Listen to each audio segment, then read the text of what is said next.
আসসালামু আলাইকুম, হ্যালো বন্ধুরা, welcome back to my channel. বন্ধুরা, আমার হাতে আজকে একটি ফোন আসছে L42। ফোনটির প্রবলেম হচ্ছে ফোনটিতে কোনোভাবেই চার্জ জমা হয় না, মানে সারাদিন চার্জ হয় কিন্তু চার্জ জমা হয় না। তার জন্য কাস্টমার যেটা করেছে, এর আগে চার্জার পিন পাল্টে নিয়েছে এক টেকনিশিয়ানের কাছ থেকে, তারপর ব্যাটারিও চেঞ্জ করে নিয়েছে ওই টেকনিশিয়ানের পরামর্শ অনুযায়ী, কিন্তু তাও তো ওনার কোনো রকম এই ফোনের সমস্যার সমাধান হয়নি। সারাদিন শুধু চার্জই হয়। তো বন্ধুরা, আজকের ভিডিওতে আমি এই সারাদিন চার্জ দেখায় চার্জ জমা হয় না ব্যাপারটার সলিউশন করার চেষ্টা করব। তো বন্ধুরা, রিকোয়েস্ট করছি পুরো ভিডিওটা দেখার। আর আমার চ্যানেলে নতুন হলে অবশ্যই চ্যানেলটা সাবস্ক্রাইব করে নেবেন, যাতে করে আমি এরকম ভিডিও দেওয়ার সাথে সাথে আপনাদের কাছে নোটিফিকেশন চলে যায়। তো বন্ধুরা, আমি ফোনটাকে প্রথমে ভোল্টেজটা আপনাদেরকে দেখিয়ে নিচ্ছি। ফোনটা চার্জ হয়, কিন্তু ফোনটা চার্জ হইলেও কিন্তু ভোল্টেজ হচ্ছে 4 যে 2+ এরকম ভোল্টেজ দেখাবে, সেটা দেখায় না এই ফোনটার ক্ষেত্রে। এই যে দেখুন, আমার ব্যাটারি কানেক্টরের ভোল্টেজটা একটু লক্ষ্য করে দেখুন। দেখুন এখানে 0.02 এরকম একটা ভোল্টেজ শো করছে।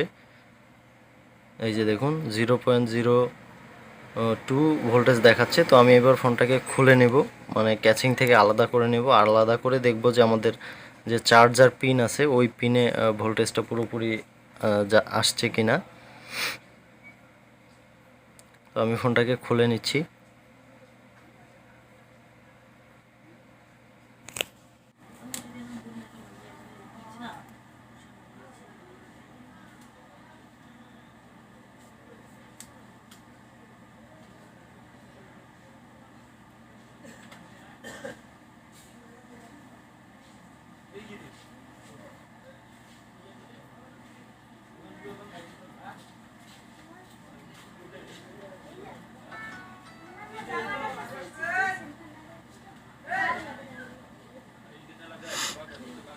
তো বন্ধুরা, আমি ফোনটাকে ক্যাসিং থেকে আলাদা করে নিয়েছি। আলাদা করে এবার চার্জার পিনটা লাগিয়ে আমি আপনাদেরকে দেখাচ্ছি যে চার্জার পিন থেকে এর কত ভোল্টেজ বের হচ্ছে, চার্জার পিন থেকে ঠিকঠাক ভোল্টেজ বের হচ্ছে কিনা, বা চার্জার পিনে কোনো সমস্যা আছে কিনা।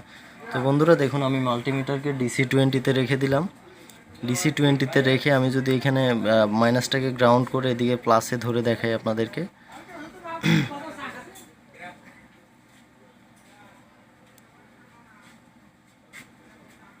তো বন্ধুরা দেখুন, আমি কিন্তু এই পাশে প্লাসটাতে ধরলাম। প্লাসটাতে ধরার পর আমাদের ভোল্টেজ কিন্তু প্রায় 4.8587 পর্যন্ত দেখাচ্ছে।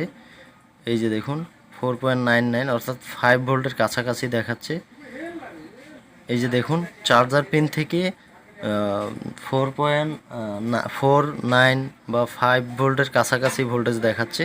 কিন্তু এইখানে দেখুন যে, তো বন্ধুরা, আমি এইখানে মাপ দিয়ে দেখলাম যে চার্জার আইসি থেকেও ঠিকঠাক ভোল্টেজ বের হচ্ছে, কিন্তু চার্জার আইসির পাশে যে R2 যে আর 086 যে রেজিস্টরটা ইউজ করা হয়েছে এই ফোনে, এই রেজিস্টরটা সমস্যা, মানে এই রেজিস্টরটা ভোল্টেজটা ঠিকভাবে সাপ্লাই দিচ্ছে না।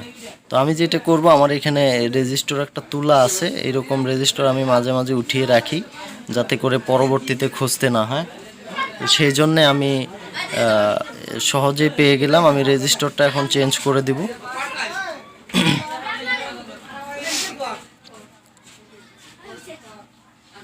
যেহেতু আমার চার্জার আইসি থেকে ভোল্টেজটা বের হচ্ছে, ঠিকঠাক ভোল্টেজ বের হচ্ছে, কিন্তু রেজিস্টরটা ঠিকঠাকভাবে রেজিস্টরটা থেকে হয়তো ভোল্টেজটা আমাদের এইখানে সরাসরি রেজিস্টরটা সমস্যা হওয়ার কারণে হয়তো আমাদের এই ভোল্টেজটা ব্যাটারি কানেক্টর পর্যন্ত ঠিকঠাকভাবে আসছে না।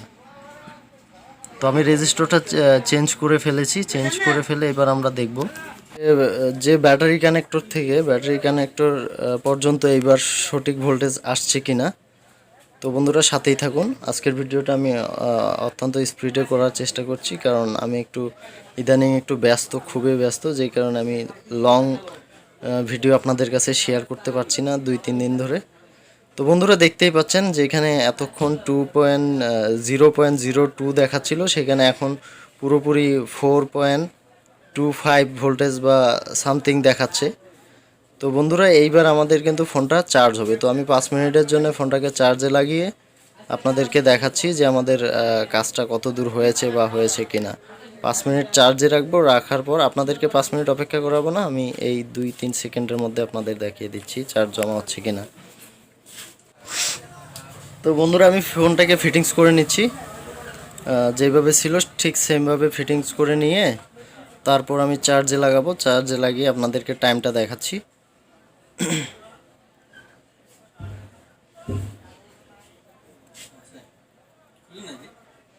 একটু পরে আসো, 2 মিনিট।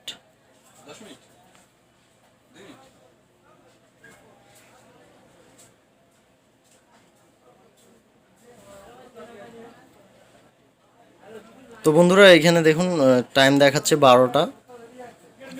তো আমি 12টা মানে এই ফোনে 12টা দেখাচ্ছে, যেহেতু ব্যাটারিটা খোলা হয়েছিল সেই কারণে এখানে 12টা শো করছে। আমি এবার 2-3 মিনিটের জন্য ফোনটাকে রেখে দিলাম, রেখে দিয়ে ভিডিওটাকে একটু আটক করব, আটক করে তারপর 5 মিনিট পর আবার ভিডিওটা চালু করব। তো বন্ধুরা দেখুন পুরো 12 মিনিট হয়ে গেল, 12টা 12 হলো। তো 12 মিনিট পর এসে আমি একটু বাহিরে চলে গিয়েছিলাম। তো বন্ধুরা দেখুন এই যে এখানে একদম আমার যেহেতু চার্জারটা ফাস্ট চার্জার, যে কারণে চার্জ অনেকটা হয়ে গিয়েছে। তো বন্ধুরা আশা করছি এইভাবে কাজ করলে আপনি সফলতা পাবেন। এতক্ষণ ধরে ধৈর্য ধরে ভিডিওটা দেখার জন্য অসংখ্য অসংখ্য ধন্যবাদ। আসসালামু আলাইকুম।